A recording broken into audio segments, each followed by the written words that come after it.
That stream started like right at the end of the countdown, just like you predicted. I know, right? Crazy. Man. I don't understand how technology works, but somehow we're It live. just does. Yeah. Hello and welcome to episode 905 of the Player One podcast for Tuesday, April 2nd, 2024. I'm your host, Chris Johnston, and with me as always from Canada is Mr. Greg Seward. Yellow. How's it going? Well, it was going great until I tried to connect on here and start recording, and things just started shutting off all over the place. And breaking and all kinds of good stuff. Yeah. It must be the Easter Bandit has struck your home, and that's it.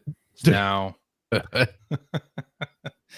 yeah, that's what happens. Your technology goes awry on Easter, right? Isn't that what happens? Is that a thing? Yeah, I think that's in the Bible somewhere. I'm pretty sure. Yeah. Mm-hmm.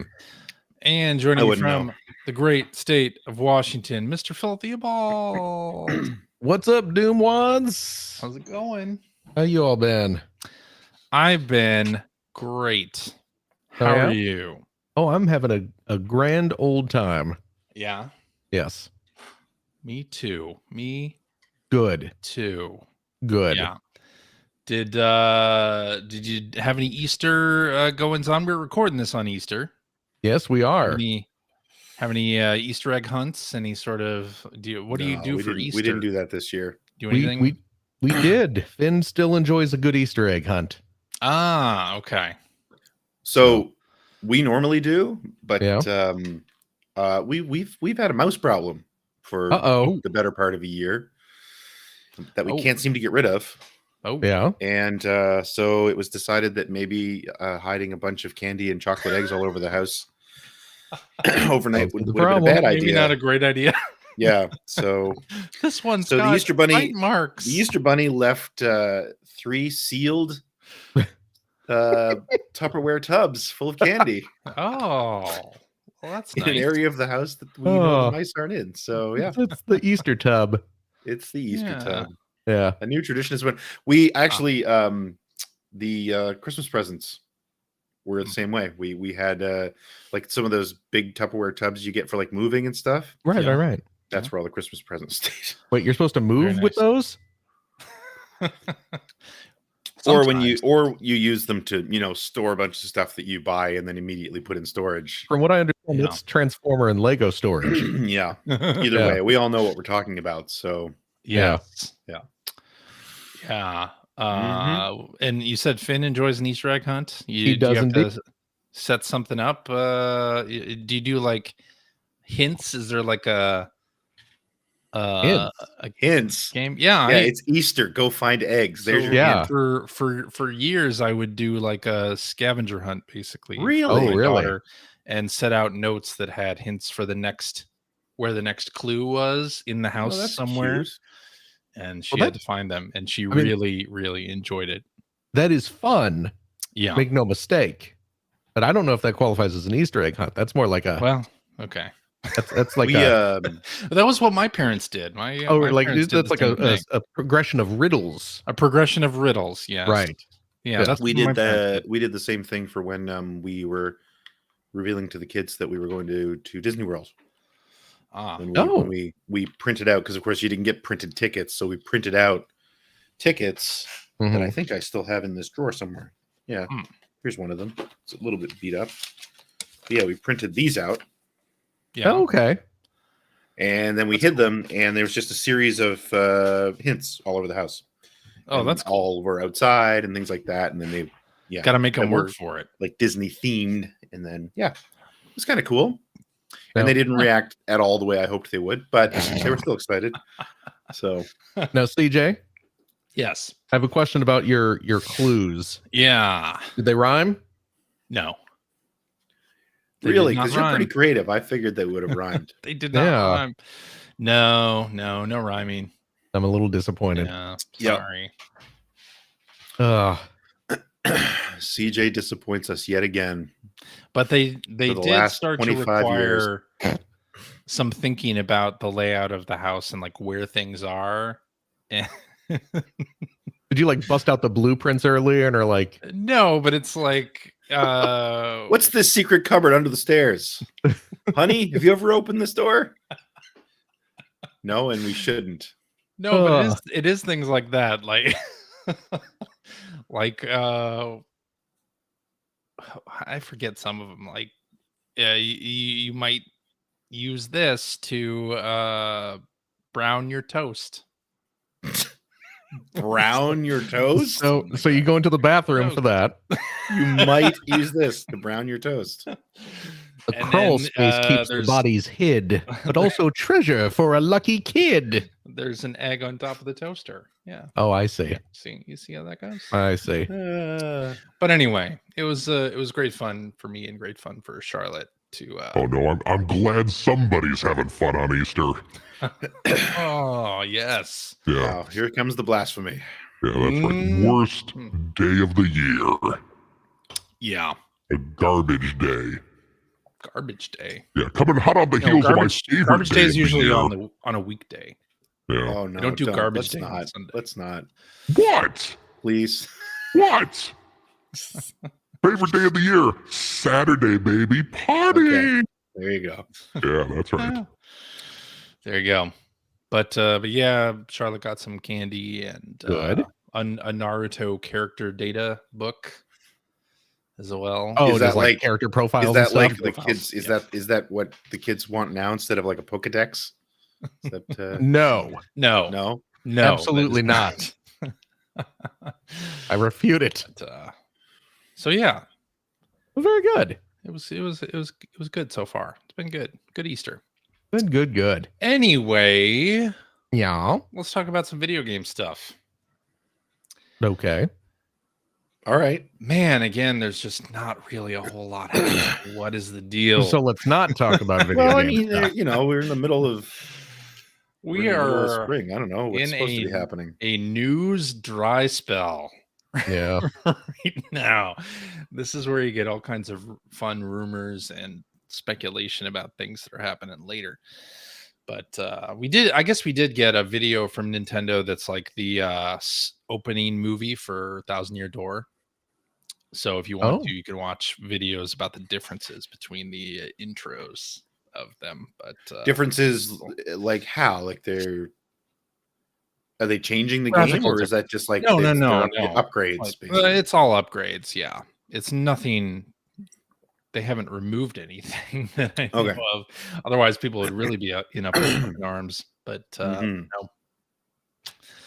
Anyway, Take-Two is acquiring Gearbox. $450 million. That was a hell of a transition. Yeah. So yet another former Embracer Group company. Yeah. The Yep. dismantling of Embracer. Breaking free. And then there was some quote about, from the Embracer CEO, like they're going to take a little bit of a break before starting to acquire more studios. No shit. So like, what?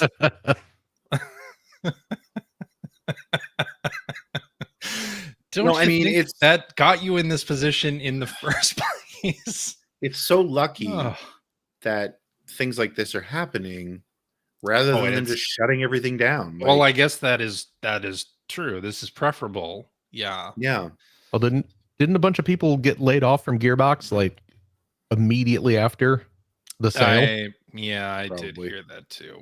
Yeah. I mean, still probably not going to be great, but I guess you're right. It's better than them just straight up closing.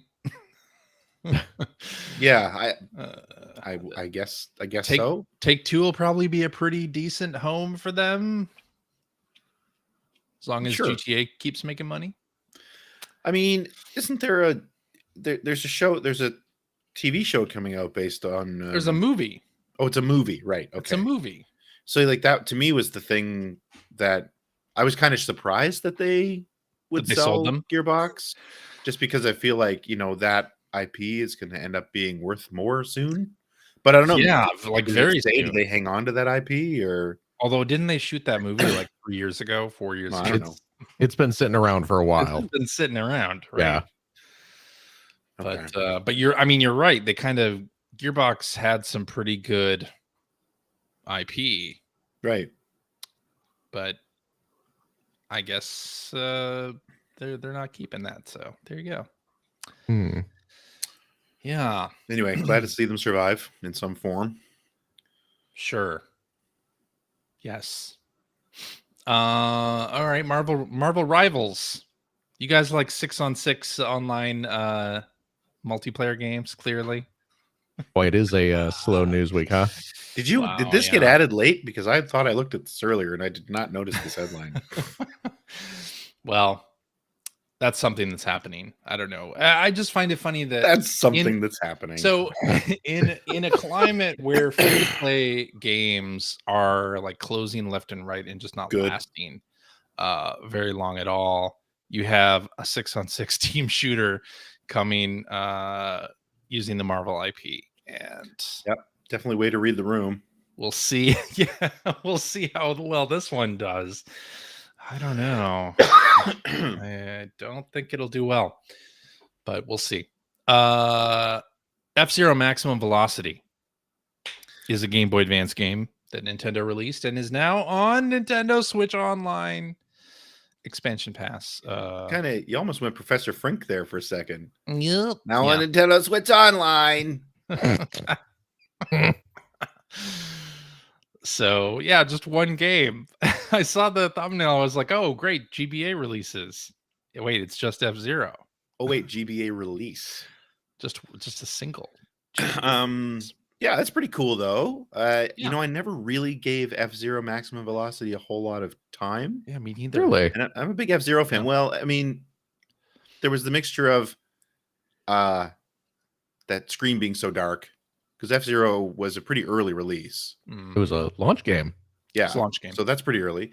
And can't get much earlier. And you know what I always found with the original model Game Boy Advance, I found it hard to use the shoulder buttons comfortably. Like if you had to use them a lot. I also found that was an issue with Mario Kart and what was the other one? Konami YY Racing? Crazy Racers. Crazy Racers. It was YY Racing in Japan. Right. So because those were two games that I should have like been head over heels about too. Yeah. And I found using the shoulder buttons on that original design just was not fun. I don't know why. There's just something about it. So I'll definitely give this another shot. Didn't have much of a problem with that, but certainly the screen was a difficult thing to get around. You had to have the direct light on it. I have a weird holding like portable consoles. I have this weird habit of like folding my little fingers up underneath it and bearing the weight of it. Yeah. Well, but I'm not holding it like I'm holding it with the other fingers. Right. But like I fold my little fingers up underneath it so that the system rests on them. It's very uncomfortable, and I have to stop. I have to like consciously stop myself from doing it. I don't know why I do it. I just slip into it. It's to make the system more stable. Yeah. Probably. You're stabilizing your grip. Yeah. I'm getting arthritis is what I'm doing. But because we're old. Stable systems. Old. It's true. Or no arthritis. What do you want? Why can't I have both? The world doesn't work that way, man. Nope. Can't have everything. The rule of equivalent exchange. To get something must be given in turn. Your youth, your health. Yeah. There you go. Your vigor. Yep. But that system ain't going nowhere. Your will to live. Yeah. That system ain't moving. Nope. I see. Well, you know what is moving? Predator Hunting Grounds. Which is an asymmetrical bottom of barrel game that I love. I really like Predator Hunting Grounds. I thought it was fun for the week and a half I played it. I thought it was fine. Yeah. Screw you guys. And it's coming to PlayStation 5 and Xbox Series in late 2024. And Ilphonic, who was the developer of it, but Sony published it, is now going to take over as the publisher. So that's why it's coming to Xbox. Yeah. Okay. Crickets. That's exciting. This is where you insert a predator noise. Oh, there you go. Yeah. That's perfect. Yes. Yeah. I mean, I guess this is a good idea. Sure. Why wouldn't it be? I mean, it's a good game, but I thought their content roadmap was more or less complete at this point, but maybe not. Maybe they're gonna spice it up a little bit. They have been doing more content for Ghostbusters Spirits Unleashed. Yeah. Well, like based on the new movie, and they put Slimer in. They put a bunch of Slimer stuff in there, I think, and yeah, they have like a roadmap to the end of the year in Ghostbusters. So, and that is a really good game if you've not played it, which I imagine neither of you have. No, I have not. It is quite fun. Yeah, I did see the new movie. did you like it? Yeah, it's fine. Okay, It's better than the last one. I didn't see the last one, and I obviously haven't seen this one yet. I didn't come out of the theater angry at the movie this time. Well, you were angry at the last one? Oh yeah. Really? I thought that was well received. Yeah. Not by Phil. I mean, if you like the original Ghostbusters movie and are excited to see like the back half of it again, have fun. Sure. The back half of it again. Yeah. The final part of the Ghostbusters Afterlife starts off like the first half of the movie is basically a Stranger Things episode. Oh, okay. And then there's a scene that's just a big Walmart commercial. Yeah. And then it cuts to the rest of the movie, which is just beat for beat reenactment of the final act of the original movie. Oh, so it's like the Star Trek reboot. Or no, Star it's Wars worse than that. Or the Star Wars reboot. No, it's worse than that. The first movie was just the first movie again. No, it's worse than that. Okay. You know, this is good for tempering my expectations for more. The sad thing about all these Ghostbusters sequels is, the original Ghostbusters is an awesome standalone movie. Absolutely. Yeah. There never needed to be a sequel. No, there did not. I did not like the second one. I actually enjoyed the second one. On initially seeing it, I did not like it at all. Yeah. I think I've grown to appreciate it over time, but I still don't like it as much as the first movie. Well, it's because it's not nearly as good. No. I mean, it's not. Yeah. Although the new Ghostbusters, not as bad as Afterlife. Yeah. Still kind of a mess. I see. But yeah. Okay. Yeah. Well, Sony is adding a user-generated help feature. Oh. Yeah. So I don't know if you use Game Help at all. Probably not, because nobody. But I see it sort of pop up every now and then I remember that it exists. I see the system pop up that says, "Hey, there's Game Help available for this game," and then I never think about it again. Right. Yeah. But now they're going to allow user-generated videos. So in games that did not initially support Game Help, people will be able to make their own videos, and those will be, I guess, curated by the community. Good luck with that. But yeah, so this is sort of a more official way to easily get help in games. I guess this could be cool. We'll have to see. Like, if it is, I have had instances where I've had to go to YouTube to see, how to pass a particular area or whatever. If this makes that easier to get instant help, then great. I'm all for it. Hopefully no trolling happening. Yeah, I don't know. Good luck. The community part of it worries me, but yeah. Well, hopefully they will be good. Mm-hmm. Alrighty. Mm-hmm. And that is the bottom of the barrel. Wow. We're done with that. All right. So I guess we can go into what you've been playing. And Greg, you are up first, sir. Is my camera stuttering as badly for you guys as it is for me? Absolutely. Okay, sure. Just checking. You know what, though? I kind of like it just because it gives us little freeze frames with you talking over it, and I'm very irritated it's by like all of watching this an now. episode of Tom Goes to the Mayor. It is, yeah, or like some kind of CD-ROM presentation. I have Oh, no yeah. idea what that reference is.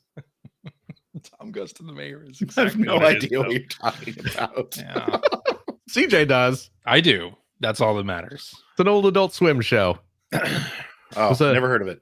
It was an early Tim and Mid-2000s. Eric show. Yeah. Oh, the only thing I ever watched from Adult Swim is Ed, Ed, and Eddie. So, Which was, of course, their finest show. Right. Yeah, of course. Yeah. yeah, what have I been playing this week? Not a ton, to be honest.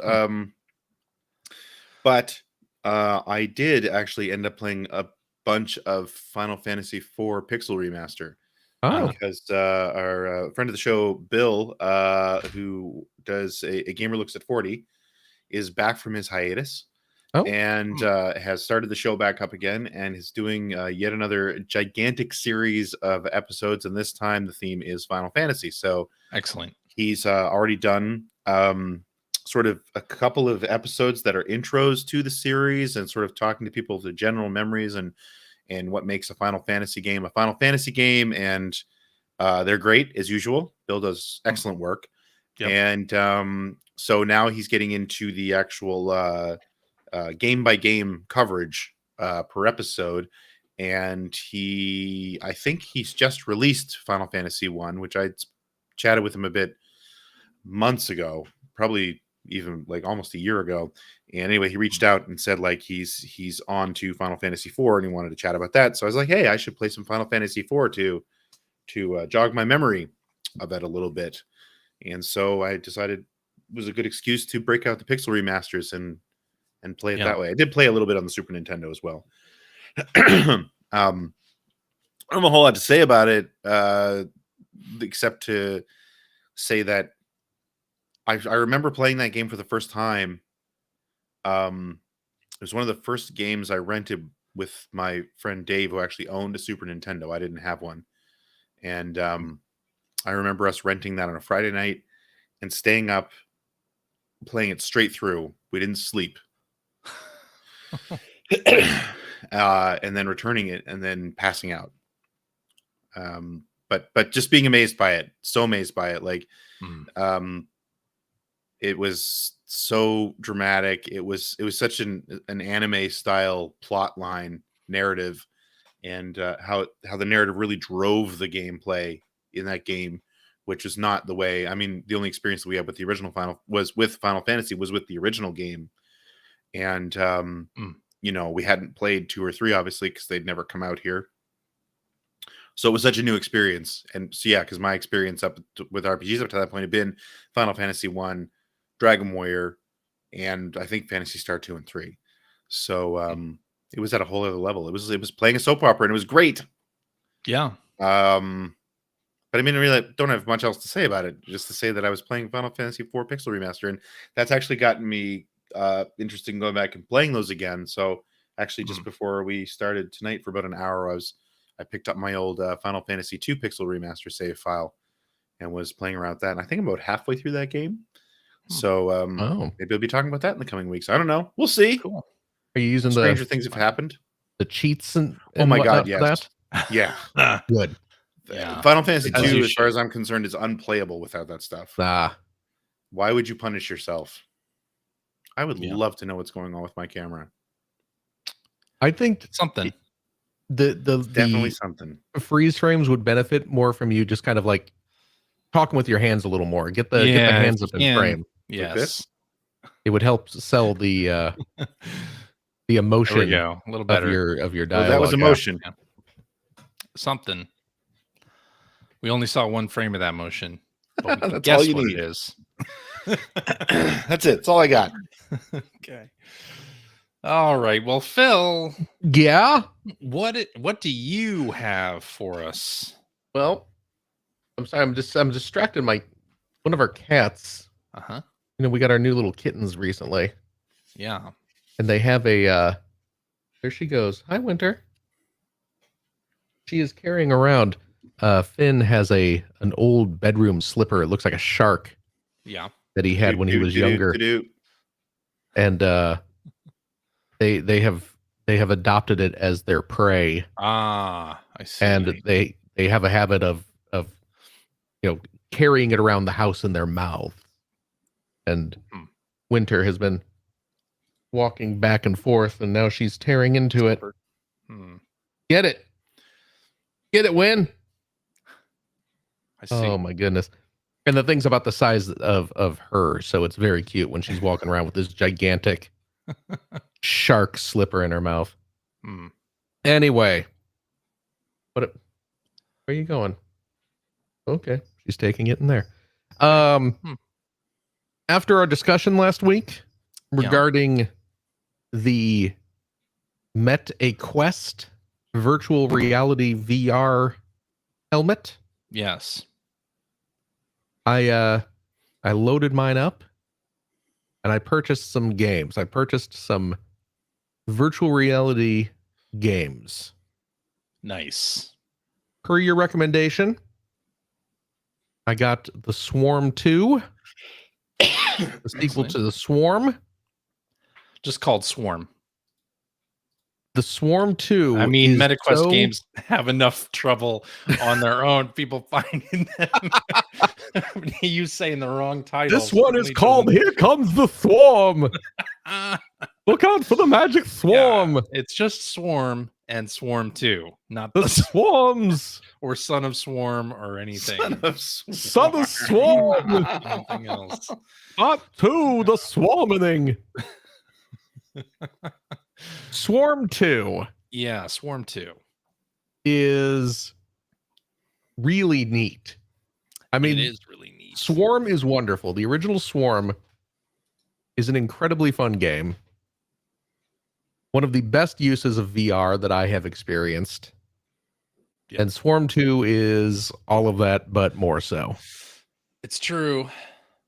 It's great. I wish more people on the console and PC side would acknowledge Swarm. Like, I don't like video gaming seems very insular at times where mobile gaming doesn't exist and VR doesn't exist. Right.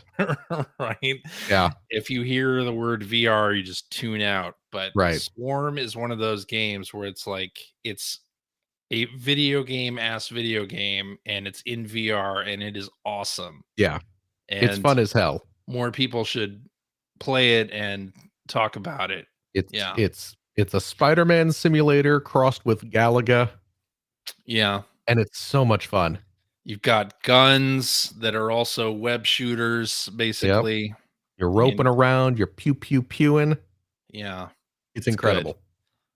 Good. Is it on anything else besides the MetaQuest? I don't think so. No. Oh, they should. It might be on PC. Really? I don't know.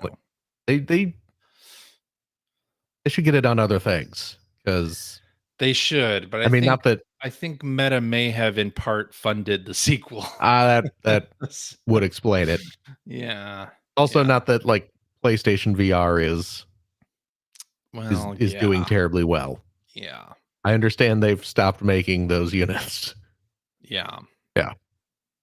Also, game. Did you get it to the boss stage yet? Did you? I have not. Because it is a roguelike now. It is. A little more of a roguelike, and there are boss stages, like huge giant bosses that you must then rope around the environment and do your shooty shoot at the boss. Oh my goodness. Yeah. It's okay. I gotta get to a boss. It's pretty interesting. Yeah. It's really fun. I also picked up, per your recommendation, Maximum Mustard. Again, mustard to the max.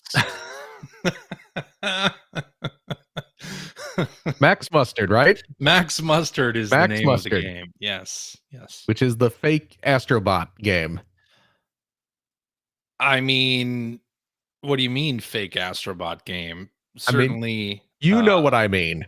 Asobi Studio is not making a VR Astrobot. It is currently, so it is. Let's be generous and say inspired by. Sure, yeah, Astrobot. Let's be generous and say it is a loving homage. It is to Astrobot. Yeah. I mean, if that Astrobot team isn't going to make Loving one, why not homage. have somebody pick up the mantle and run with it? I'm just saying, it's fake Astrobot, but it's really good. Yeah. I only played a couple levels so far. Mm-hmm. But it's a really fun game. I'm enjoying it. You don't, or at least I have not seen many kind of platformer games like this on the MetaQuest. So yeah, it is lovely to have one on there. It absolutely is. It is great when VR gets something that is not just a military shooter or like a corridor shooter. Like it's really... true. It's very true. I love VR. I really do. I do too. But I want more variety. That's the problem, right? Yeah. So yes, you know what? I tease it. I poke a little fun, but I'll take all the fake Astrobots you want to throw at me. Yeah. Absolutely. I have no problem with it. And let's hope Team Asobi actually has this one. It probably won't be VR, but maybe you know what? I don't care. I just want more Astrobot. Yeah, me too. Yeah. You know what though? I didn't put this on my list because I only tinkered with them for a couple minutes each. But when I was buying the Max Mustard and the Swarm 2, there was they were having like their spring sale or whatever. So I also picked up Fruit Ninja 2. Oh, all nice. Right. In VR. Yeah. Okay. Fruiter Ninja? Two Ninja 2 Fruit. I don't know. And you know what else I picked up was the Power Wash Simulator. That's a good time. The VR Power Wash Simulator. Which is stupid and fun. Yeah. My only problem with Power Wash Simulator on Quest is that it does not have the same DLC as the console and PC versions do. Oh, you don't have like a separate port that a different company did, and I'm sure it's great, but it does not have the Back to the Future DLC, for instance. So no hosing down Doc Brown. No hosing down Doc Brown. Get every crevice, Marty. I have hosed every down, little crack and fold. I have hosed down the DeLorean. Yeah. And the van that brings the DeLorean to the Twin Pines Mall. And the van you rode in on. Yeah. Well, there you go. Yeah. The two most iconic vehicles. Mm-hmm. Of course. Yeah. They don't have the terrorists. I was gonna say that. They like may a VW van or VW. They might. They might. That's a more iconic van than Doc's. They might have that. I don't think I did do. Maybe I did that one too. How about Marty's pickup? But the end. That would be a good one. The story of the DLC is that you are working for the film company, and these were delivered. Oh, okay. In mud somehow, and you have to clean the chat everything off. Justin McKenzie makes the obvious one. Yeah. Where's Biff's car covered in poop? Yeah, that's a good one. You should absolutely. I don't know if that's in there. I don't know if that. It should be. I did get the DLC though.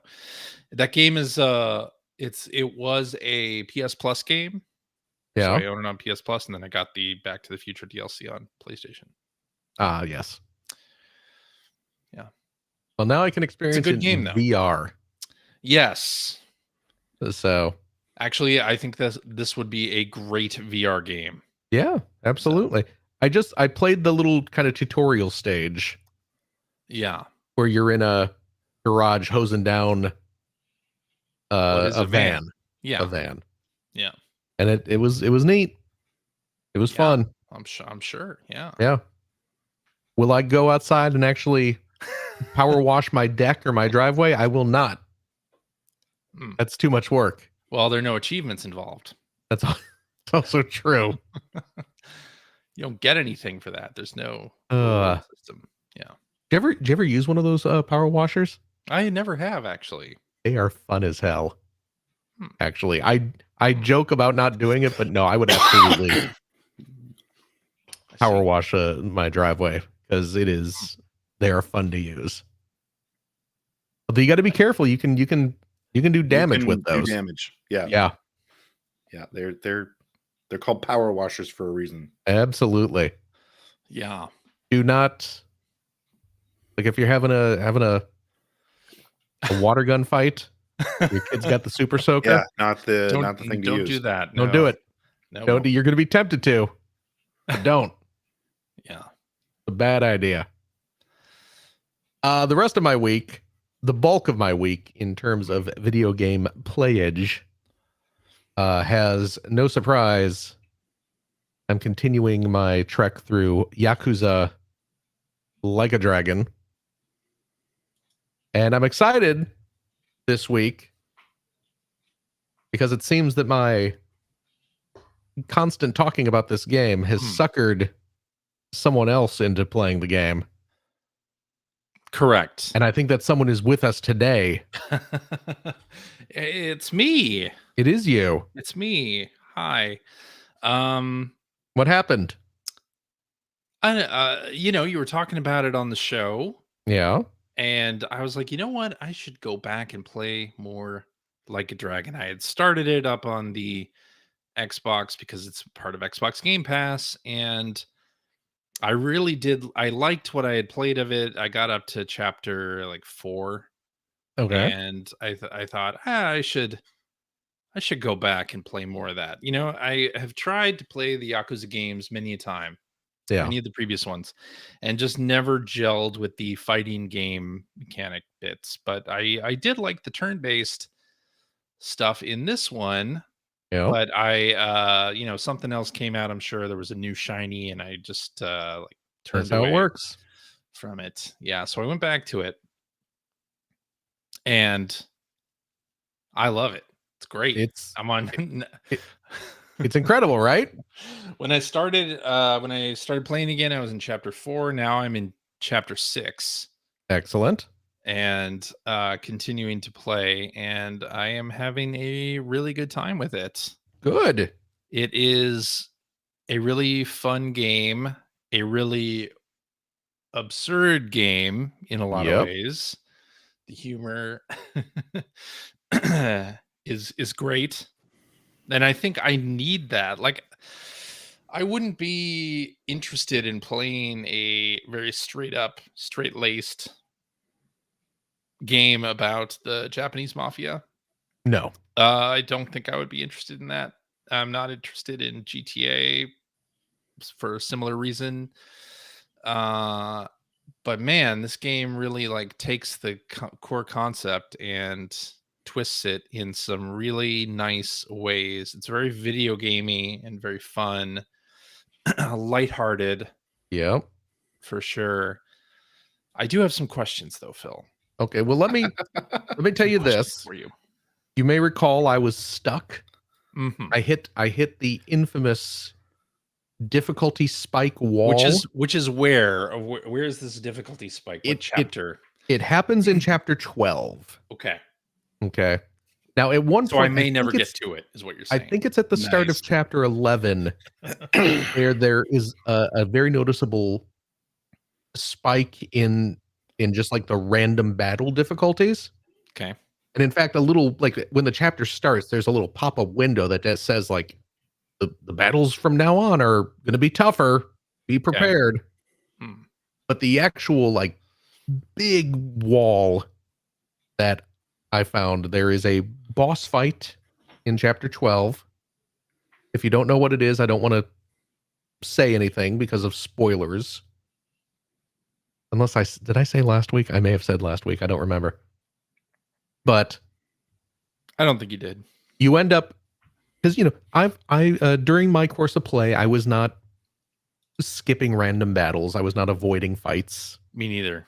In fact, I was actually kind of going out of my way to do more random encounters because I knew that there was this wall. I did avoid spoilers last week. Thank you, Dustin. But by the time I got to this boss fight, the boss was 10 levels higher than I was. I was in level 41 or 42. Yeah. The boss was level 50. and just decimated me. Mm-hmm. So I have spent this past week, and I got a good process of grinding. I found the best place to grind. I got I finished the management mini game. Ah, yes. Which once you kind of figure out how that works and kind of master it, and then you beat it, you can replay it to earn like 3 million yen in just like a couple minutes. So you can stockpile a lot of money. Found a way to stockpile a lot of HP. Found some items that will act as XP multipliers. So I've been leveling my team up. I've been collecting and purchasing materials to upgrade my weapons. So I have some very, very powerful weapons now. Also getting a lot of good armor. So I'm at a point like now. Ichiban, I think, is at like level 62. And everyone else is probably in like the mid 50s or so. Okay. So I'm in a good position where I can go take on that boss now and probably do pretty well against him. So, well, good. Yes. And I saw before the show you had your PlayStation Portal there. It's and plugged in right now, but I've been playing using that as the game on your PS Portal to do your grinding. I've been doing some grinding on the PS Portal. Yes, that's what it's great for. It's a great little device for that. Certainly. Although, you know what, I'm going to say this. You know, we've talked about the PS Portal, and it's great. It is. It is. I did notice a little bit of lag on it. Well, that required a bit of adjusting because one of the XP multiplier items is found at the batting cages. Have you gotten to the batting cages yet? No. Okay. On the north side of the city, there are some batting cages, and you can go through and play the batting cages. And once you do, I recommend there is a pattern to the batting cages, which you can actually just like go online and find out like the pattern. So you can just like, you know, sit there and kind of just do what it tells you to do. And so you can kind of plow through the batting cage stuff pretty easily. Okay. But it does require timing because you're swinging a bat at a ball. And I did have to adjust to a slight bit of lag on the portal.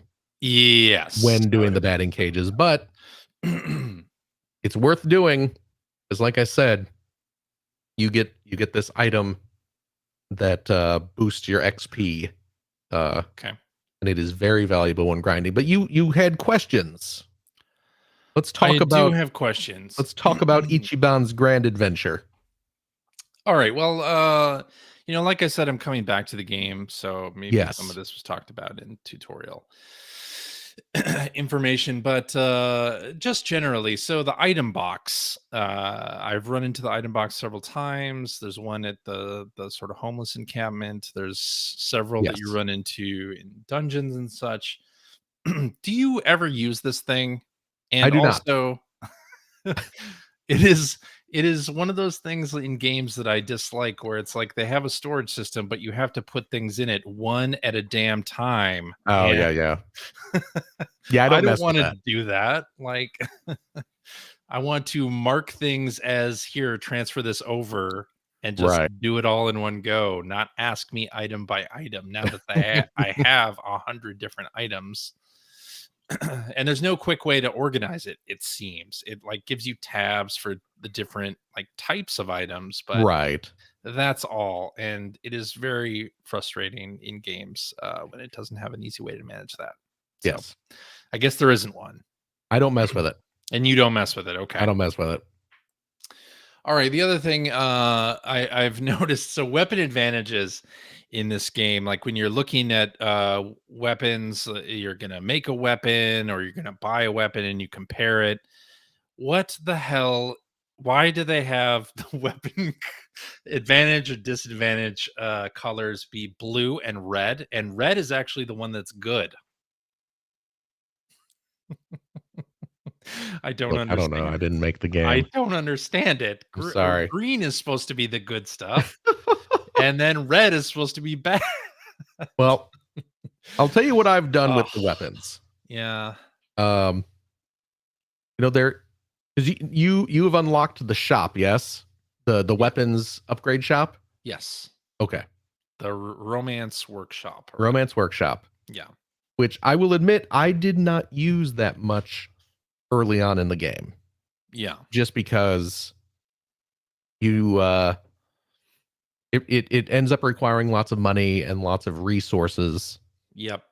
And you can pay money to upgrade the shop's level, which you really, to get it up to level 4, I think you need like 20 million to upgrade it from like level 3 to level 4. Okay. Which at the point you are at seems very daunting. Yes. But again, by the time you kind of unlock the management sim, which I have unlocked. Which you have, okay. Yeah. So I have that. And okay. I've done one round of it. Okay. The management sim can be very confusing until you kind of get the hang of it. Yes, I've bookmarked several videos on how to master the management sim. Yeah. I can, I don't want to waste time on the show. But you can maybe help me. I can give you a quick, because it's surprisingly easier than it looks at first glance. Okay. But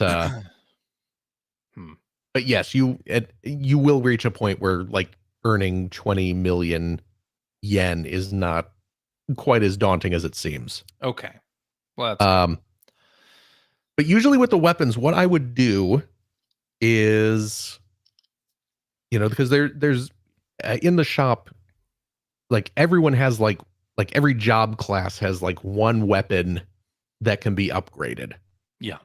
And you will want to do that. You will want to upgrade those weapons because by the end of the game, those will be by far the most powerful weapons you have access to. Okay. But in between like the start of the game and towards the end, when you have the funds and the materials to make those upgrades, you will need to kind of just purchase new weapons. And usually I've just would go with like whatever the best weapon I can afford in terms of damage done. Yep. For that particular job class. And then just, sell off all the old ones and things like that. So yeah, I mean, how often do you craft or buy weapons? Like, how often should I be doing this? You know what? I honestly didn't really. I think I only crafted like maybe 2 weapons at the workshop. Most of the weapons I would buy were from like there's a little weapons stand kind of in the lower half of town. It's like on a corner. It's just like a little stand. I bought a lot of weapons from that guy. At some point you will find a little guy. He's not a little guy, but there's a guy hidden under one of the bridges who has a little black market. Oh, that's cool. Where he sells, they're expensive, but they're very powerful weapons. So I was using a lot of those for a while. Okay. So yeah, just go around, keep your eyes out for things, for shops and that kind of thing. Okay. Like I said, I didn't really craft too many weapons, so I wouldn't worry too much about that. Okay. Yeah, I ended up the first, because towards the end of chapter 5, well, it's in chapter 5, I guess. It tells you have to have armor and like a helmet, and you have to have extra gear to go into this fight. And I was like, well, I didn't have anything, so I was like running around doing battles, grinding for money, and then trying to buy gear for all of my party members. I think I only had to buy stuff for Ichiban, though. I don't Now- think I had to buy anything for anybody else, but Have you been doing much of the side quest stuff? I've been doing all of the side quest stuff Okay. as they pop up. Yeah. Okay, that's good because you will earn some Stuff. useful stuff through those. Yeah, I did like the quiz, the international school, Oh yeah, which is fun. And then I did the movie theater thing where you're supposed to not fall asleep. right. That was fun. I've done a couple of those sort of like side job things, and then of course I unlocked the business sim, Oh good. which is nice. Did you unlock the what do they call? Is it like it's like the Rent a Hero? Yes. Okay. Yeah, Yes, I keep have. your eye out for those as well. Yeah. I've been doing those as much as possible. And at first Okay. I was like, where do I even cash these in? It says to cash them in at a store, and I couldn't tell where Oh, but there is an icon on the map for it, yes. so I found that. The little Popo Yeah. convenience stores. Yes, the Popo Yes. convenience stores. Yes. And there's other places to cash those. Oh in. yeah. But then like you know, I've been doing a lot of the battling and enjoying the heck out of it because I really like the battle system just in general. And the Yep. jobs that I gave my characters, I had Ichiban be a bodyguard with the Mhm. knight in shining armor outfit. Yeah. Psycho is an idol singer. Okay. Nanba he's the street musician. Okay. And then Adachi is like SWAT officer. Oh, the enforcer The enforcer. with yeah. the shield. Yep. Okay. And that's been good, but so they changed weapons when they took a new job, right? Yes. Okay. So I probably need to go in and do some adjustment or to upgrade the weapons that they actually have. How often do you change jobs then? Because right now I just kind of picked jobs from Hello Work, and I don't know if they should stay in that position or if I should move them around or I tinkered around with the jobs a little bit. I ended up kind of similar to what you had. Like Nanba I had as the musician. I think which by the way, his little Adachi- shock attack is Yeah. awesome. Yeah. It's great. Where I am now though, Uh-huh. at the more towards the end of the game, I had Ichiban as I think a bodyguard. Yeah. But I have transferred him back to his default hero status. Okay. Adachi is the enforcer. Nanba I now have as because I had him as the guitar player for a while, but now he is a fortune teller, Okay. which is I don't know, that job may not be available to him at the moment, Yeah. I don't think but so. that's a good job because he has a lot of healing, so he's a good healer. Okay. Yeah. He's a And pretty good healer anyway now. yeah, And Psycho has healing as well. That's Yes. awesome. yeah, I have Jesus. her as an idol singer as well. Mm. Although she's actually sitting out of my party at the moment because I have another character. I don't want to spoil anything. I think I know what you're talking about, though. Okay. So But yeah, there's another character. Well, you get a few other characters will sure. join your team, but I have another character in my party right now.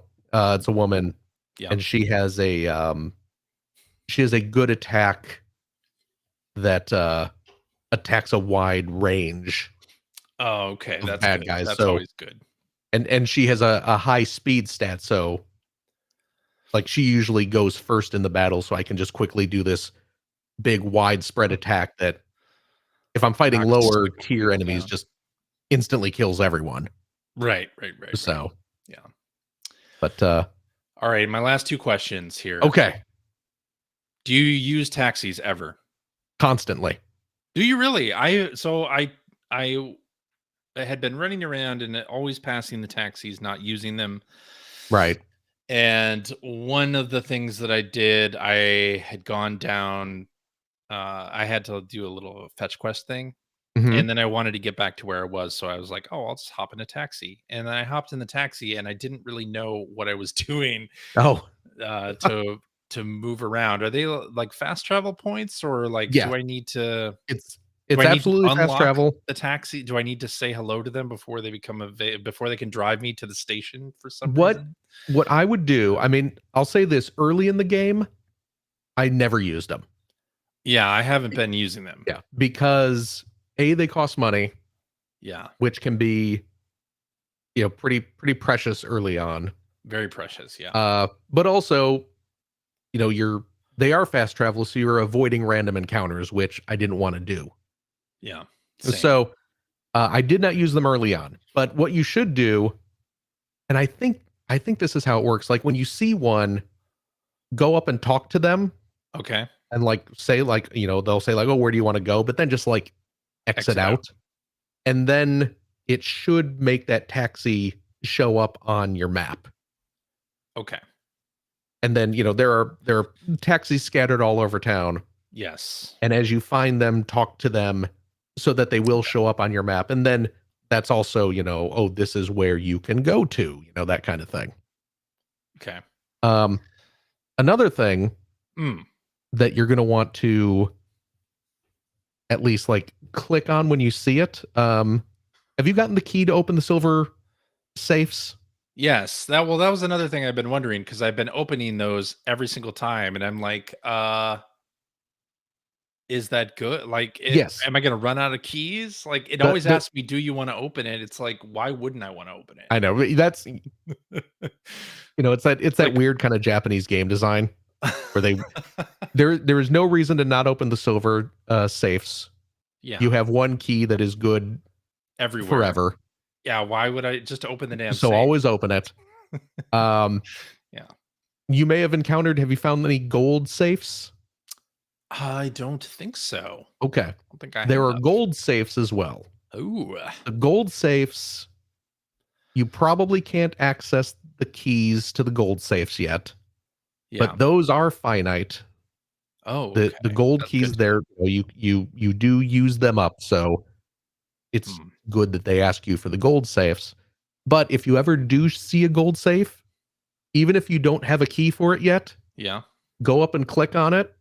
Yeah. And it'll say like, oh, do you want to open this? Yeah. Of course you can't, but It'll mark when it you on the map. click on it, it shows up on your map. Perfect. So later in the game, once you get the keys, you'll be able to see where it is at, so you don't have to remember it. Okay. Yes. Perfect. Well, I had one more question about poundmates. About what? The poundmates system. The poundmates. Yeah. These are your summit. Greg is so bored he left. Sorry, Greg. But it's a Sega game, so we should like it. I know, right? Right. That's what I'm saying. All like a dragon all the time. It's the evolution. Poundmates are the summons in the game. I know they're the summons. Yes. But do you use poundmates much? Because there were a couple times where I was in a fight and I think I was even like outside and I tried to call them in, but they were grayed out for some reason, or they were darkened. And I was like, well, what's the point if I'm going to the poundmates menu and it says, oh, this one only works during the day, and then so so they were out, but then I had another summon that didn't have that, but I still couldn't call them. Yes. So I've used poundmates a few times during difficult bosses because they are useful, handy, right? Yes. I have been kind of hoarding them a bit because the first time you use them, they're free. They're free, right? And then subsequent usages, you have to pay for them. Yeah. But Bill's saying it's pronounced by like Socrates. Socrates. Poundmates. Poundmates. I said it right. Poundmates. But yeah, so like the subsequent usages cost money. Right. But Okay. But yeah, some of them do have restrictions where like some of them can only be used during the day, and sure. I forget what some of the other well, and your cell phone has to have are. signal. So Yeah. Yeah.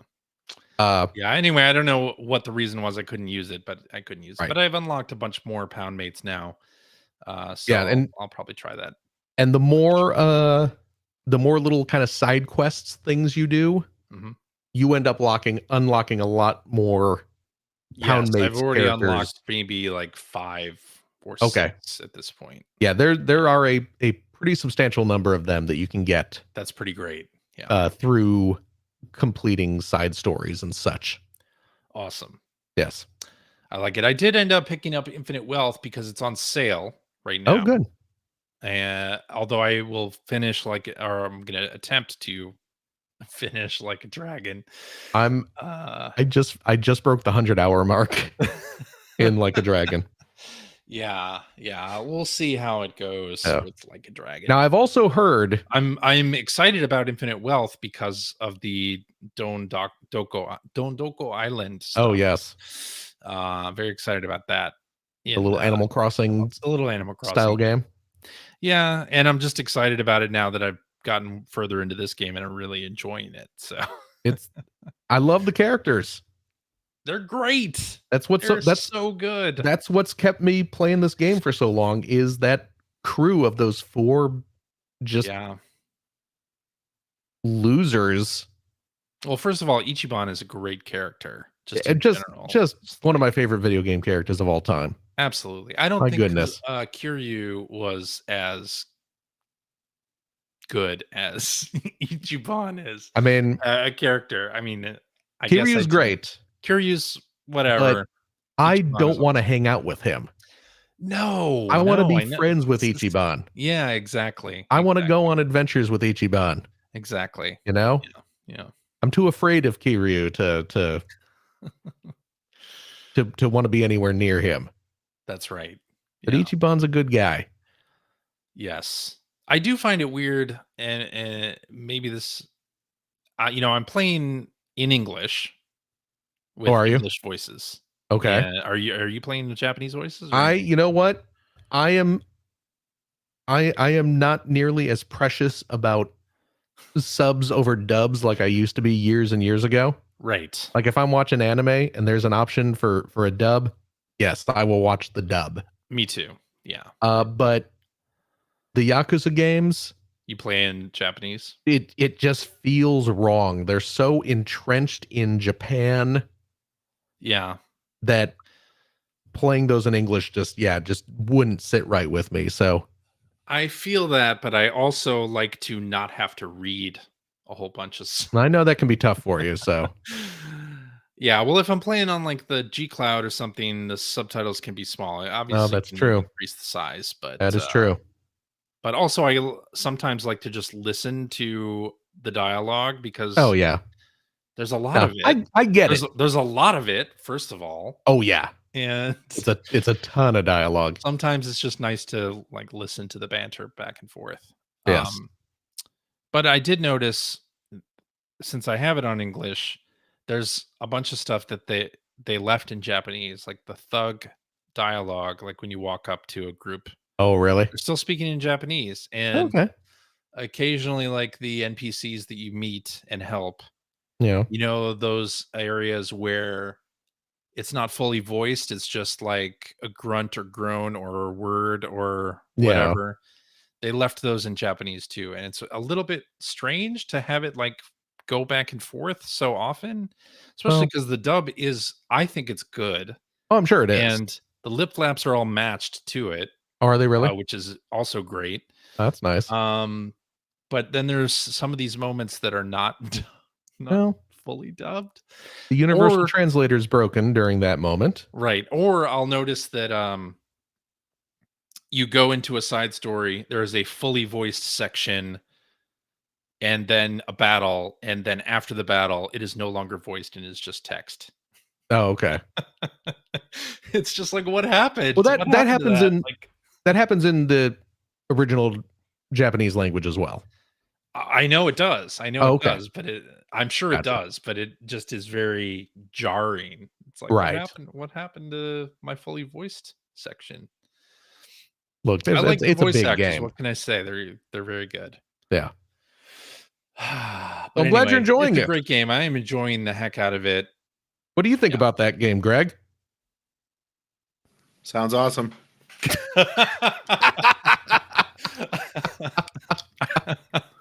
I like how we had to watch you like physically unmute. Somebody wake up Greg. I have to mute again because my kids are back out in the room. Oh my goodness. Anyway, it's a great game. It is.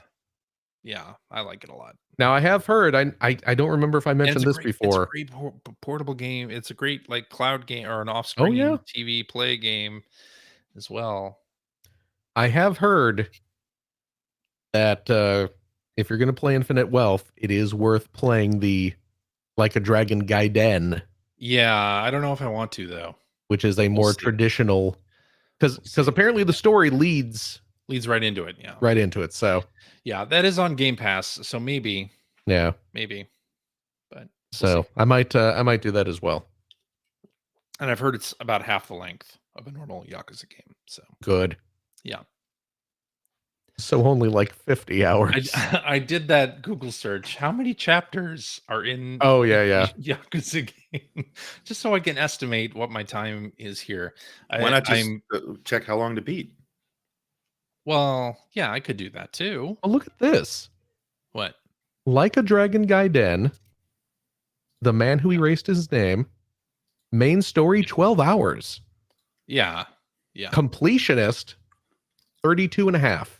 Okay, so that's doable. That long. That's doable. Okay. I with these games, I'm not going to be a completionist. Like you put 100 hours into Like a Dragon, I don't know that I will.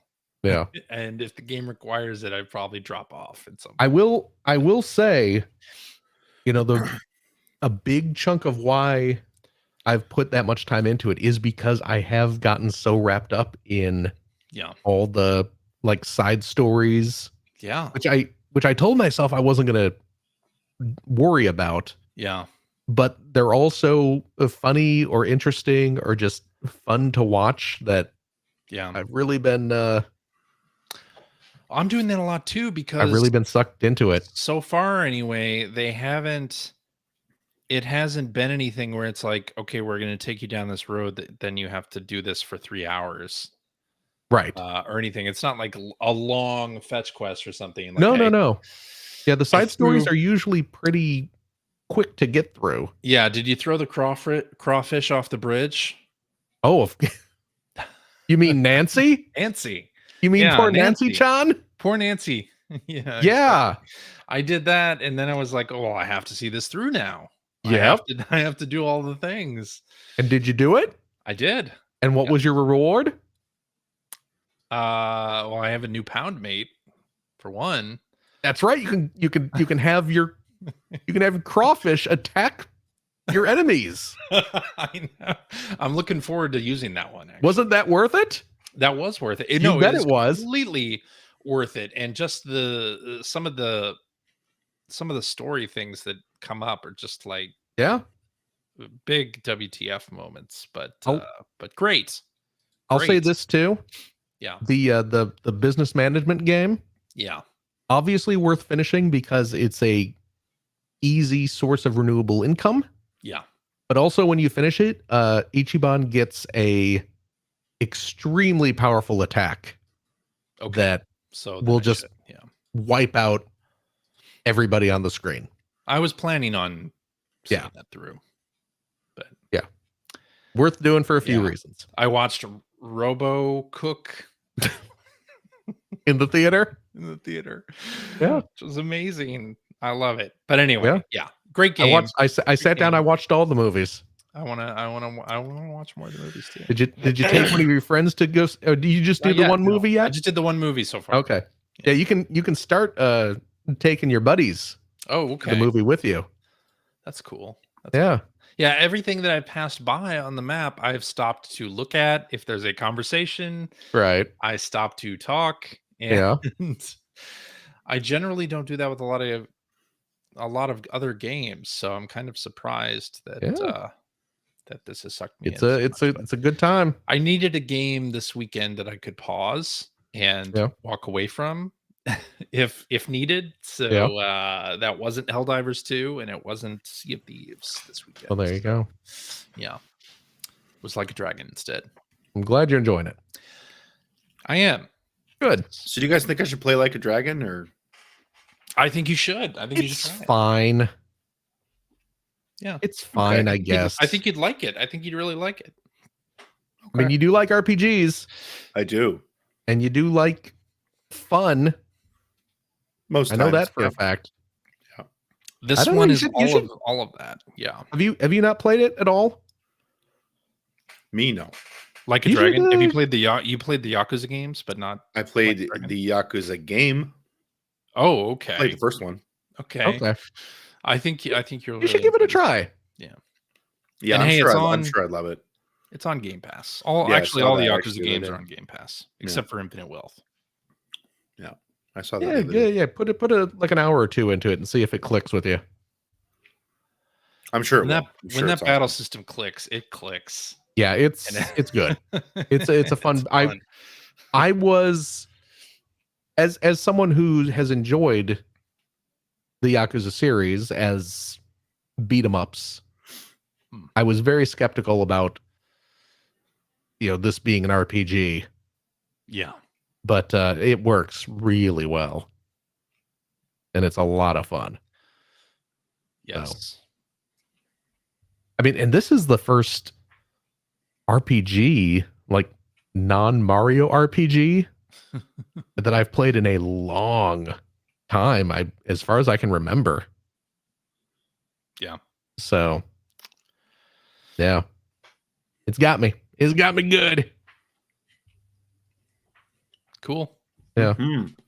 That's what me and CJ have been playing. You been playing anything else, CJ? I have been, Phil.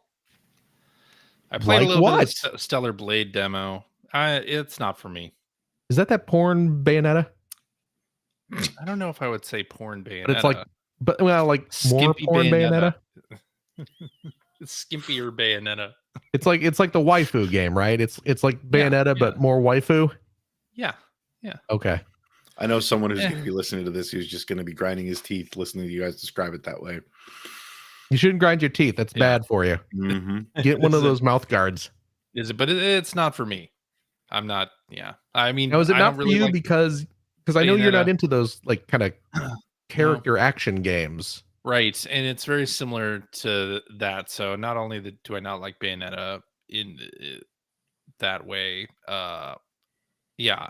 In what way do you like Bayonetta? This game has the whole parry window, and you have to be perfect on the timing and things like that. I'm just like, I don't want to mess with that. Even though, hey, Like a Dragon has that too, on occasion.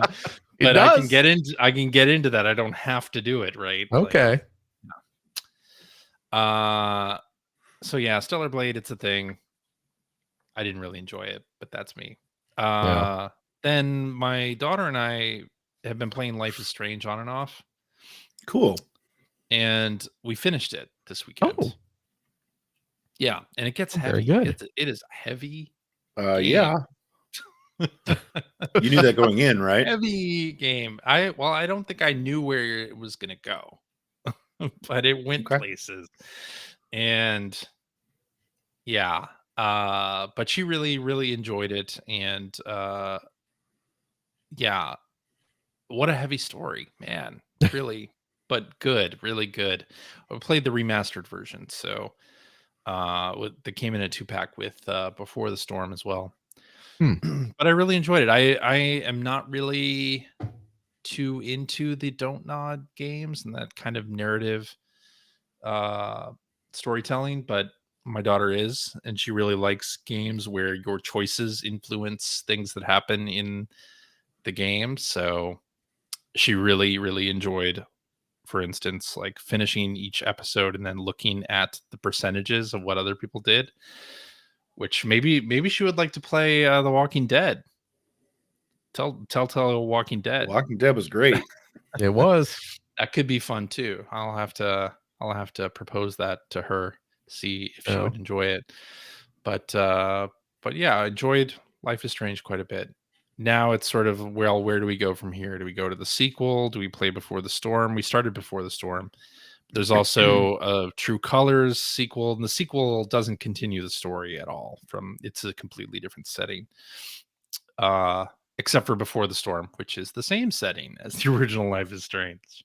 So anyway, enjoyed that quite a bit. Also played Pepper Grinder.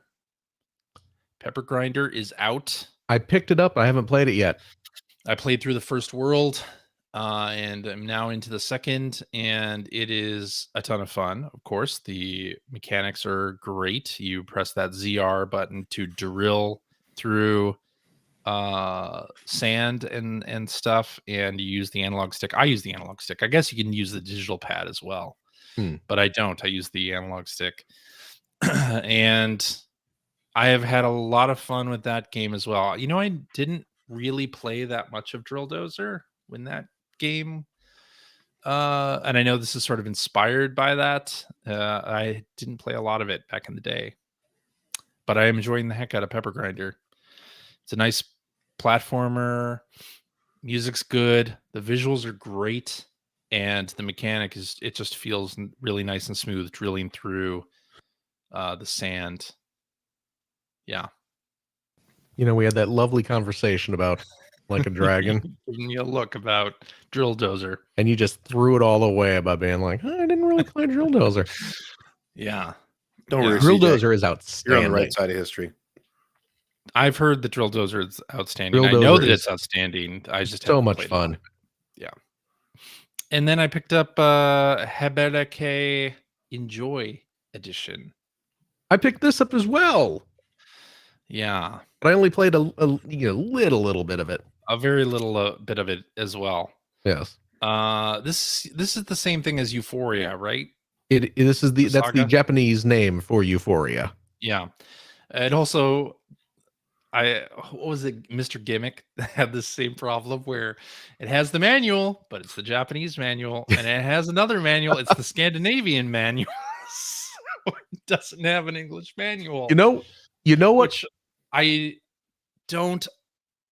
continue to not understand. It's like, okay, yes, there wasn't an English manual, right? But do you not have the ability to make a proxy English manual? Look, you got to hire someone to do the translation. It doesn't seem like it would be that big an ask. No, it really wouldn't. For it, you know right? what? I'm not even asking for like any good layout. Just show the controls somewhere. Or okay, they show the controls, but explain the controls somewhere.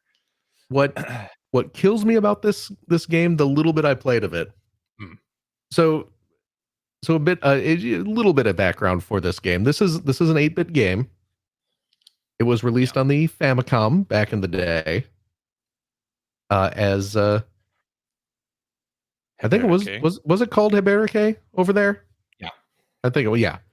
And then it was never released in North America, but it came out in Europe and I believe Australia under the title Euphoria. Yep. And I believe, well, no, I don't believe it is in English. It's available in English. There's an English version of the game. Again, Europe and Australia. So when you play this game,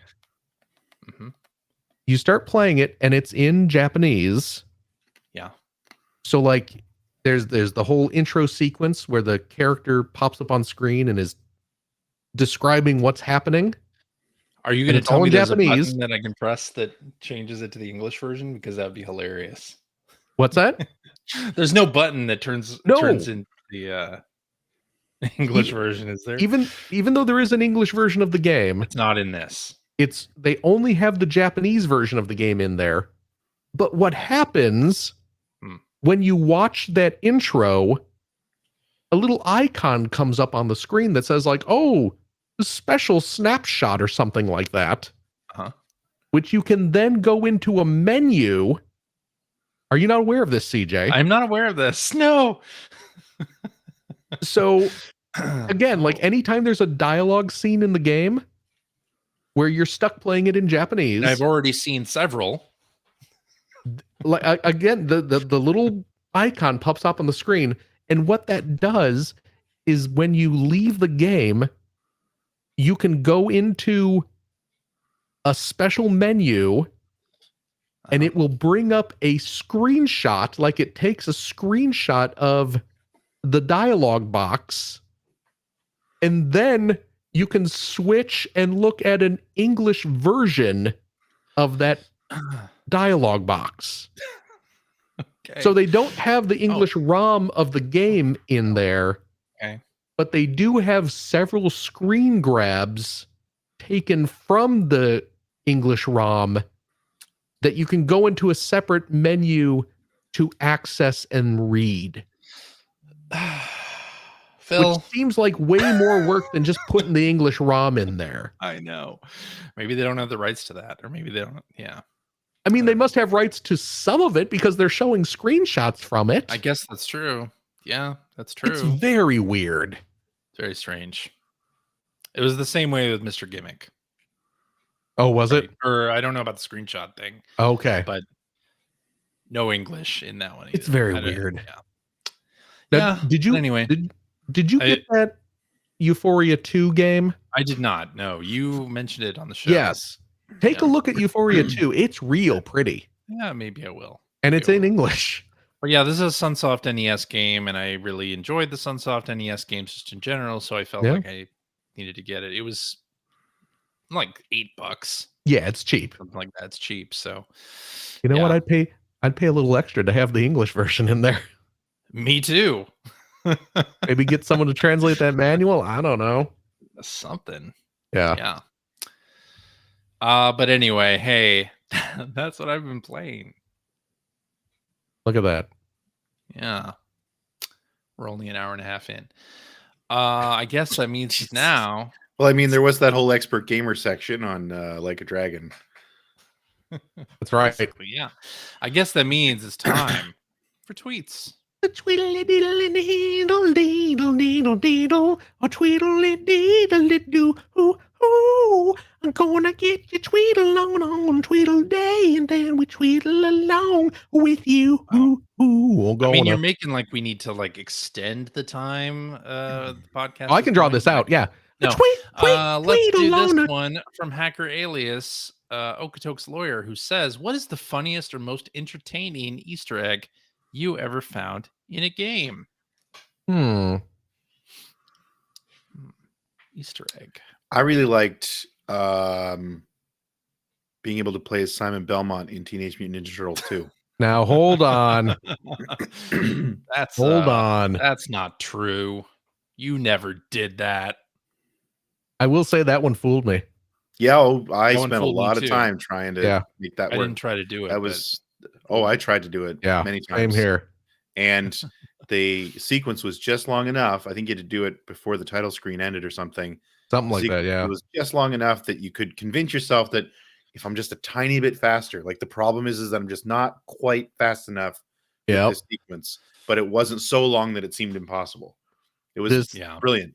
This was, of course, one of the old EGM April Fool's jokes. Yep.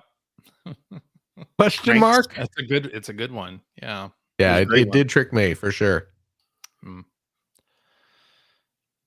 I really still like Minus World.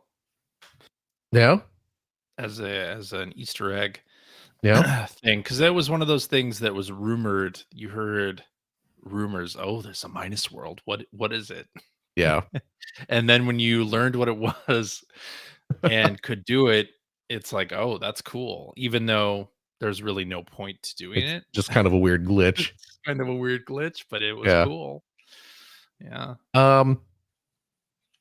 This one is kind of, I mean, I guess this technically counts as Easter egg or Easter eggs, even though a lot of them were, right there in the open, but playing Astro's Playroom on the PS5, and the whole thing was Easter eggs. Yeah. I mean, and the specifically what I'm thinking of is all the little scenarios where the Astrobots are acting out scenes from classic PlayStation games and just scouring each level trying to find every single one. Heck yeah. Was just added another level of enjoyment to that already top tier game. Absolutely. I would say I really loved finding Death Tank and Death Tank 2 in the old Lobotomy Software games on the Saturn. Which, well, they were basically, for people who don't know what they were basically just, I think it was just 2-player. It's like Worms. Yeah. And I'm sure Worms was based on something else, but you just had 2 tanks on this destructible terrain, and you take turns firing at each other. And the whole idea was to arc your shot just right that you hit the other tank. And the way they were unlocked was, I believe, both times it was when you had multiple save files from Lobotomy Software games on your system. So if you had like Duke Nukem or Quake or Power Slave, I think those were the 3 games that did it. Maybe there were more. You would unlock these little Death Tank and Death Tank 2 games in the various titles. It was really neat. It was kind of it was unexpected. So it was kind of cool to see. On a similar note, I liked finding the original Maniac Mansion fully playable in Day of the Tentacle.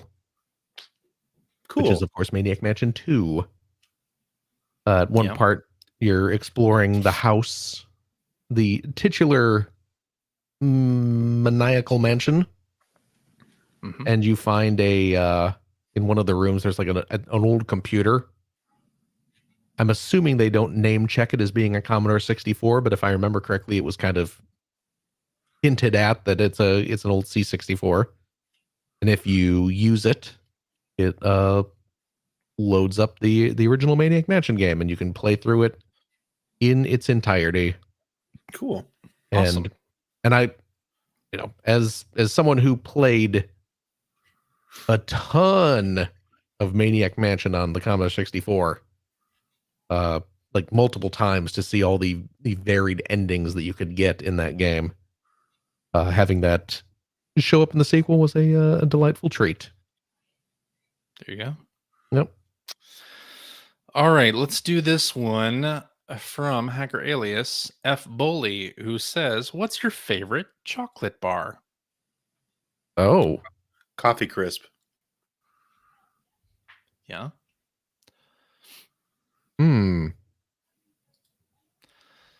I'm going to be very boring on this because I actually like the plain, straight up Hershey's milk chocolate bars. Oh, really? That is boring. Yeah, I know, right? I don't know why, but yeah. Not a big lover of Hershey's chocolate. It's gotten worse. I'm just not crazy about. Yeah, it's all the sawdust in it. It's probably. Really, yeah. Yeah, I don't. I don't eat a ton of chocolate bars. Yeah, and I think part of that is probably because like Europe has all the good stuff. Yeah, Europe's got the good stuff. We don't. No, you can get Coffee Crisp in Canada, so some of the good stuff's up here. I'm not a fan of Coffee Crisp. I'm sorry. Yeah, I can't. I'm not. You guys suck. Not going to hold it against you. It's just ain't for me. You can hold a Coffee Crisp against me all you want. Really? Yeah. I'm on my way up. Yeah, you are. Yeah. But if I'm getting a chocolate bar, I too am pretty boring, I will say. Yeah. I just I like a Three Musketeers bar. Three Musketeers is good. Oh, that's just good, the chocolate and the nougat. Yeah, simple. I like, crunchy bars too. I think they're called crunchy. They're the ones that are like Nestle Crunch. Nestle Crunch. That's with the little like rice Krispies in them. No. I'm thinking of the other one. I think it's crunchy. I assume that I know it's an American one because you actually Chunky get it here. Chunkies. We have Chunkies. I'm gonna look it up. Crispy Crunch. That's what I'm thinking of. Oh, Crispy Crunch. Crispy Crunch. Yes, I really like Crispy Crunch, and for some reason around here you couldn't get them when I was a kid. Really? But there is another bar. I guess it's a Cadbury bar, so maybe that's only in Canada.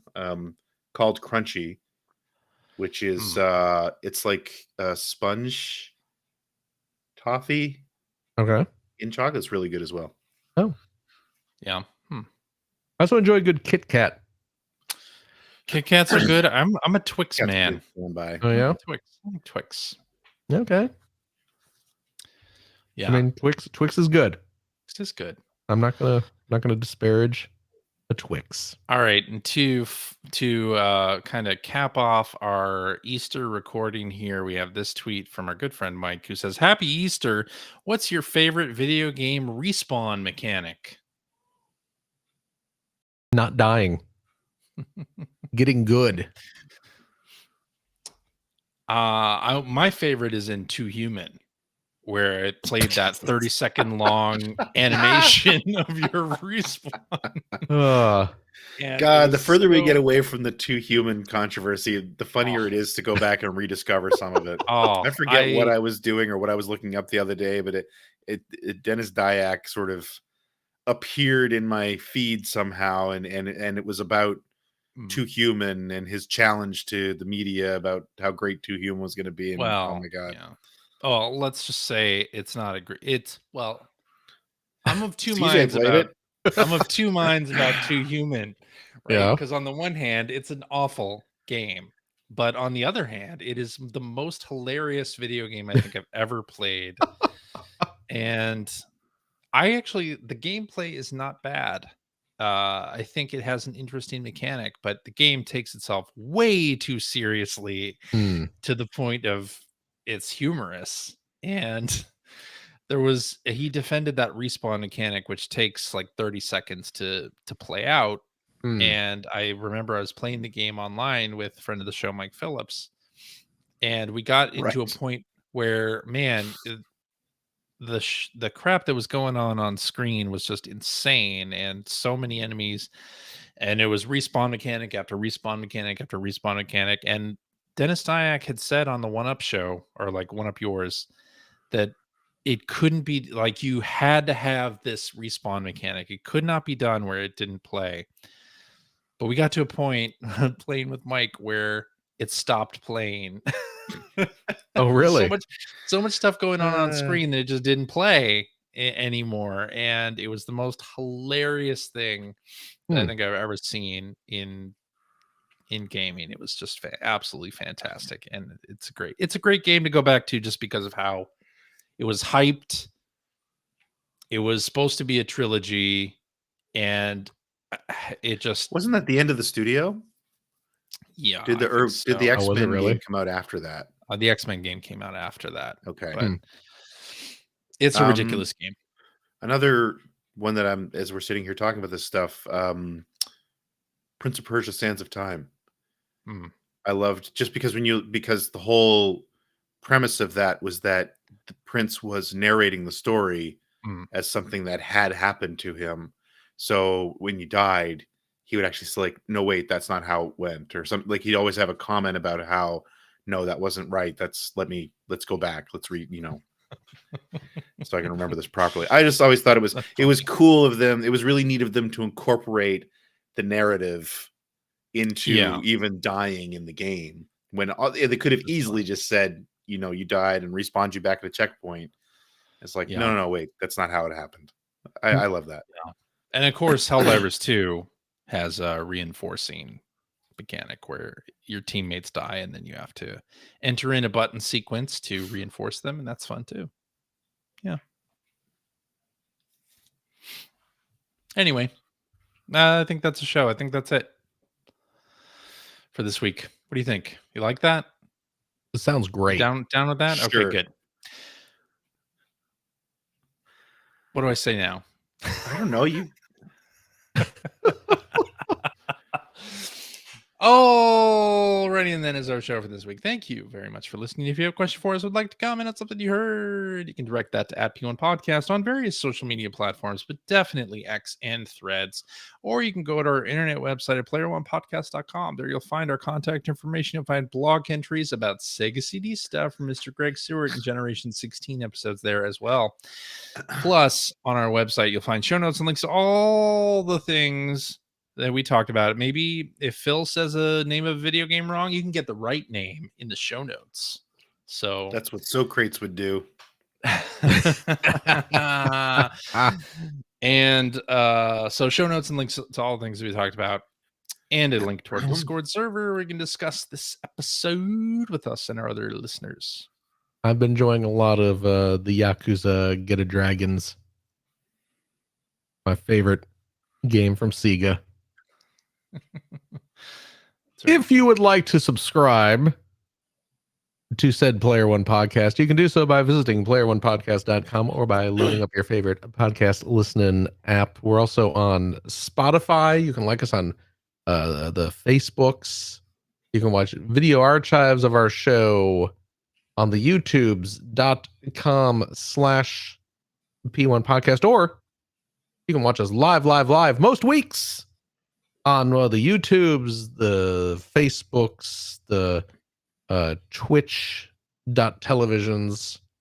Follow one of our many social media accounts to find out when we are doing our next live show. Typically, it is Sunday evenings at 5:30 specific time. So join us, won't you?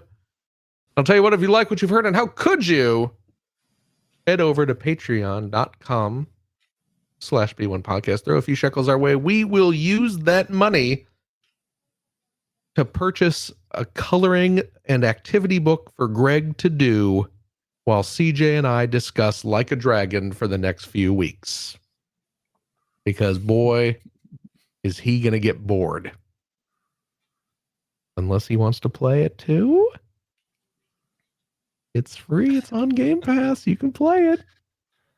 Yeah. It's free and it's fun. Just like me. We'll see. What we will use your Patreon funds for, of course, is not buying something for Greg. We would never do anything like that. Anything to entertain Greg or to make his life better.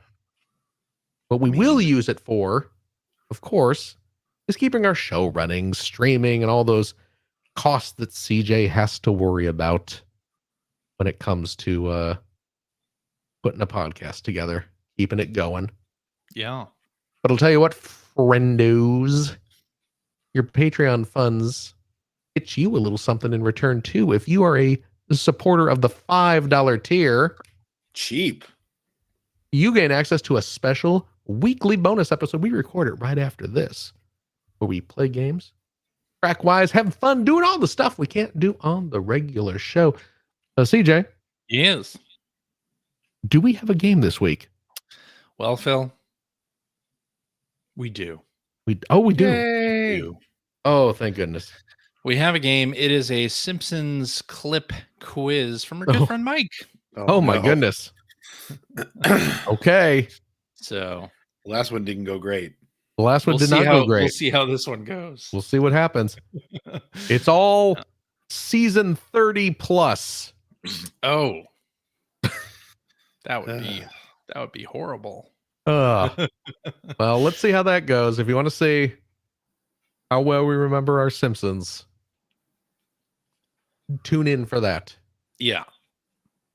And I'll tell you what, we have a couple books left over. Why don't you visit patreon.com/Greg Seward to help support Greg's outstanding, and it is outstanding, web series about North America's favorite runner-up from the good folks who brought us Yakuza Like a Dragon, the Sega Genesis.